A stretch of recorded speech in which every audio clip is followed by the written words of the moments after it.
What I was doing was threefold. I was performing Rammed Earth with my company, and I was taking part in panel discussions. I was in two of those, or three of those, I think. And third, I was teaching a workshop. And they seemed to be open to ideas of exploring movement still, which was refreshing for me. They weren't completely shut down about that kind of thing. And they had really cool questions about it, and you could see that their roots were quite different from ours, but it was a real, I mean, this is what I would say about the whole thing in general, is like, this is people starting to, at Prisma, kind of like pound through some assumptions, I think, and some polarities that I think we live in, either as an accident or as some kind of cultural calculation that's going on. And one of those polarities is like whether work is more body-based and movement research-based versus conceptual. Seems like it, yeah. Seems like one of those things is that, yeah.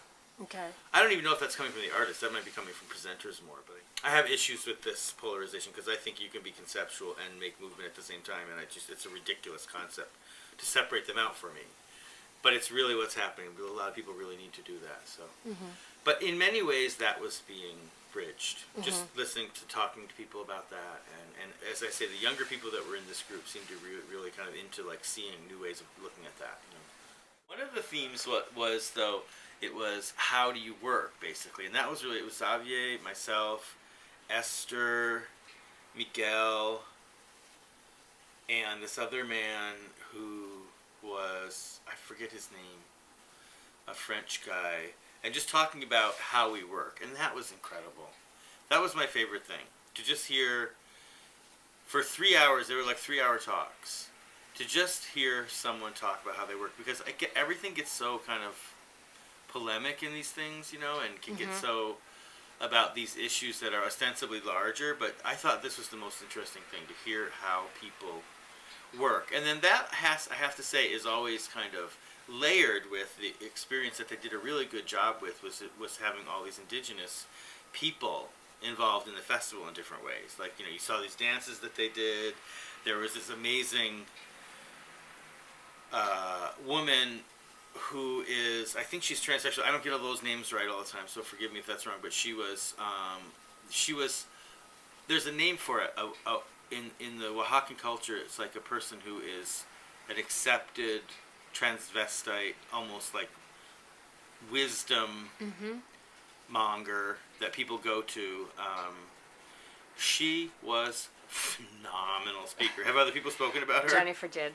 She was amazing. What she talked about rounded out my experience of what it would be like to live in Mexico. I mean, in a whole bunch of ways, which I don't know that much about, but both at the level of being an artist, but just in terms of living, and you know, a kind of spirituality that's kind of sewn into the everyday. It's maybe in certain areas of Mexico that is just very foreign to us, but it really kind of I find alliance with that in my practice of making work, because I find it very spiritual to make work. I mean, not professed or staged at all, but for me, that thing of dailiness and doing that is the closest thing I would ever get to something like spirituality. So there's some kind of like marriage in our thoughts there. People there don't consider themselves the protagonist of the day. They're in the day with everyone else, but they're not the star of the day. And I think in the United States, most people see themselves as the protagonist of their day, and everyone else is a supporting player. It's not a goal of mine as an artist to say, like, here, my work is a manifestation of my opinion. That's not what I want my work to be. I say my work is a result of having observed and taken in a bunch of the energies that are going on in the world right now. It may be good or bad. That doesn't necessarily matter. But what it's trying to do is to take that in and kind of be a barometer of that, as opposed to a picture of that. I mean, this is the most important thing that everyone has to hear in the world. The amount of time we talked for was imperative. It was always 3 hours. And I think for some people that makes them crazy. I found it so incredible, because usually you get into these discussions, you know, first of all, journalism is just really short. Any discussions after shows are short. And a lot of what needs to be said and needs to be bridged between all different kind of cultures, no matter how we identify ourselves, is a very long discussion. For someone to have launched into this place and made a kind of a pool for us to jump into and do that was really remarkable. That was the most remarkable thing about it. And the thing that could be a message for any other festivals that are looking to kind of see what a contemporary state really is.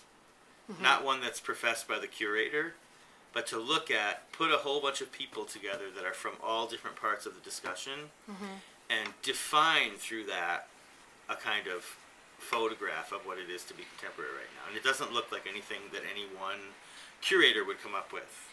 It's very ragged and other. You know, it's one of those things where you don't necessarily come out with a specific fact, a winning fact or anything, but there's a realignment of and a reassessment of the levels of importance of what you've been thinking that is shifted. That's, to me, like, it mirrors a choreographic process to me somehow. Not that you come out knowing something, but you keep reshifting and maybe bettering your point of view somehow as you go forward. I thought they did a really good job of bringing the voices of the audience into the discussion. That's why the 3 hours thing going on. So people in the audience talked at length, added in. That was also interesting about it. You know? Okay. So it was always generated from the panelists, and then it kind of went out into the audience. It became a huge discussion. People say there's not enough people who want to see dance out there. I totally disagree with that. There's a lot, and I think that group of people could grow if the information they were getting, like after the show, before it, with the artists there, just kept getting amplified and deepened. You know, and there were some presenters there. There were a couple other critics there, definitely writers there. Then I had the occasion to kind of talk with Xavier and Boriana. Do you know Boriana? So the woman, she teaches at Parts, and they had seen Rammed Earth, and it was just like, it was so interesting to talk to people. They just saw it, and they were seeing it from such another point of view. There were enough, you know, we couldn't get so many people into the seats because it's a small house for Rammed Earth, but a bunch of people from Oaxaca came, and their responses were so beautiful and so, like, felt, and I mean, they see something in it that a lot of, you know, New Yorkers like might not be able to see or are really stingy about in themselves somehow. You know, like some kind of like feeling based measurement of it that seemed to be really important to them. It was really exciting to get that response from them. You know, talking for that amount of time with that many people I've never done that before. Bringing everyone up to the top of a fucking mountain. A 40-minute ride every day. When you could have done it at the hotel in the lobby or something, you know. Yeah. The kind of like, we're going up here to talk about this stuff, you know. It's incredible. By the end of the time, I just felt like, I was in a real state of assimilating a whole bunch of information. And it's a model for me now of how to take things in. Not to go to it with my thing, but to just go to it. Yeah. And take it all in and add on to it. You know, which I kind of already did, I think, but I could do it even more because it was just like this constant turn of thought. Every time there'd be a new thing. The next day there'd be a whole different panel that was maybe more or less politicized, so you'd see it from a different light, and it was unbelievable. It was really unbelievable from that point of view. And I use it as a way of looking now, you know, as a way of seeing, you know, even going to see work, be like, you know, how many ways are there to enter this thing, you know, and basically how choreographic is that thought? You know, if I think of the one thing that I've learned from choreography is that, you know, one person's opinion is the least important thing that we can come up with on Earth. Only the juxtaposition of all opinions is the real kind of statement in choreography to me, and the kind of the constellation of those, what that does to us at any given moment, you know, that's not measurable in other forms, and it is measurable in choreography for me. It can contain all that, you know, without describing it.